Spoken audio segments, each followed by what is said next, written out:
Chapter 18. What is it about the clock striking 12 and magic wands? We need to hurry and save Ben before we all walk the plank. It seemed to be just another bleak, windy day at Pirates' Cove. The wharf bustled with patchy pirates, sullied scallywags, and mumbling merchants. Nothing seemed to be out of the ordinary, but despite appearances, that day was different. For at the bottom of the decaying multi-level pier, there was a captive inside the old pirate ship with dark octopus insignia on the sails, and young pirates patrolling the deck. It was none other than Ben, who had been tied with rope to the mainmast. Harry leaned onto the main deck and landed in front of Ben. He put his face close to Ben's.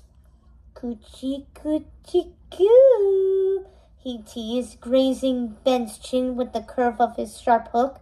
Harry laughed. "How's it feel to be king now, eh?" Uma strolled up and pushed Harry away from Ben. "Ugh, give it a rest, Harry. We don't want damaged goods." She sat on a trunk in front of Ben and watched him. "You said I could hook him," Harry snarled at Uma. He hung by an arm from salt-encrusted rigging ropes like a monkey, pointing his hook menacingly at Ben's neck. "I said at noon," Uma corrected him. Harry jumped down and stepped beside Ben, pressing his face close to Ben's again and dangling Captain Hook's silver clock by his cheek. 20 minutes to go," he said. "It says 11:30, said Ben. Harry leered at Ben with his light eyes bulging. "You better hope your girlfriend comes through," said Uma. "She's not my girlfriend anymore," Ben added. Uma turned to Harry. "Harry, leave us alone." Harry checked his father's clock and walked up to Ben. 19 minutes to go, he said. He slid the watch over Ben's shoulder threateningly, then twirled it on its silver chain as he backed away, leaving Ben and Uma alone. "I get that you don't deserve this," Ben started. Uma cackled. This island is a prison, thanks to your father," shouted Uma. "And don't pretend to look out for me, because no one's looking out for me. It's just me." "This isn't your mother's plan?" asked Ben. "Isn't that her necklace?" He nodded, indicating the gold shell hanging from Uma's neck on a chain. Uma let out a laugh and shook her head. "She doesn't care about me either." "Well, not unless she needs someone for the night shift." "Ouch," said Ben. "I don't need your pity," yelled Uma. "No, you certainly don't. You're very resourceful. I don't see you tied up." Uma stood up and stepped in front of Ben. She crossed her arms. "So, let's trash talk Mal," she said with a devilish grin. "I'd rather talk about you," Ben said kindly. Uma laughed. "Oh, funny and a gentleman. I really hope I don't have to feed you to the fishes." "You don't," said Ben. "Set me free and we'll go back together." "Oh, so now I get an invite," Uma howled. "Gee, I wonder why." She brought her face inches from Ben's. "You know, when you brought Mal, Evie, Carlos, and Jay to Oradon, that's as mad as I've ever been in my life. And believe me, I've been plenty mad." She tapped Ben's cheek a few times and turned away from him. She folded her arms across her chest once again. "I never thought that I could hurt the people that weren't picked," said Ben, looking at the back of Uma's pirate hat. She whipped around and unfolded her arms. She was all ears. "My plan was to start with 4 kids and then bring more people over, but I guess I was busy being king," said Ben as he looked at Uma. "That sounds lame. I'm so sorry." Uma nodded, and her expression softened. "You're a leader, Uma. So am I. Come to Oradon and be part of the solution." Uma looked Ben dead in the eye. "Me?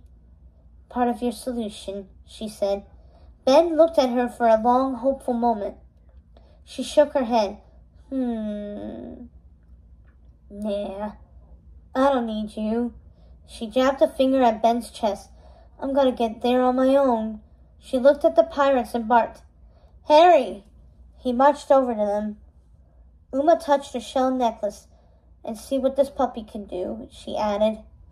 Mal and Evie waited in the noxious alley outside the rusty pipe tunnel. The royal limo rolled up in front of them, and Jay, Lonnie, and Carlos got out. I'll grab the swords, Jay told Lonnie. Okay, said Lonnie, closing the door. Jay raced to the trunk. Lonnie approached Mal and Evie. Lonnie! Exclaimed Mal. Lonnie smiled. I made them bring me. Oh, I'm so glad, said Mal. Lonnie hugged Mal, then Evie. Welcome to the aisle, said Evie. It's good to see you. Thanks, Lonnie replied.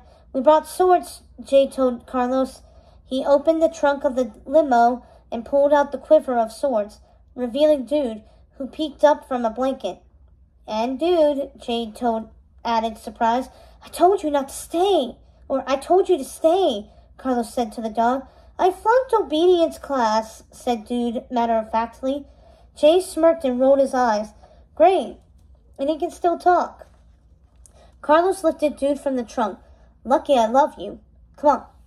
Jay slammed the trunk shut. Oh, let me see, Mal said, and Carlos handed the fake wand to her. Well, she looked it over closely, then handed it back to Carlos. This is great.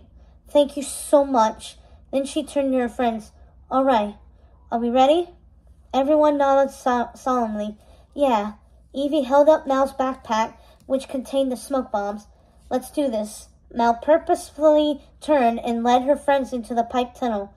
Carlos turned back to Dude, pointing the fake wand at him. Stay. I mean it. Dude, who was seated beside the limo, wagged his tail. Then Carlos vanished into the pipe tunnel to catch up with his friends. Dude followed quietly behind him. On the deck of the ship, Uma and Harry were by Ben's side. Harry pointed his hook at Ben's neck, then watched his clock. It was seconds away from noon. There were pirates perched on the rigging and rails of the ship. In the crow's nest, Gil scanned the cliffs. Harry checked his clock again. The minute hand struck noon. Harry grinned, scanning the rock cliffs and the pirate-filled pier, a series of wooden torch-lit platforms and steps leading down to their pirate ship. Hey guys, we're here. Gil started to climb down from the crow's nest. Sure enough, Mal, Evie, Jay, Carlos, and Lonnie emerged from the rusty pipe tunnel that came out of the cliffside and marched across the bridge that connected the pipe to the pier. Mal was leading, followed by Evie, Jay, Lonnie, and then Carlos. They walked down the steps, passing pirates who strolled by or fished or hung up clothes on lines to dry.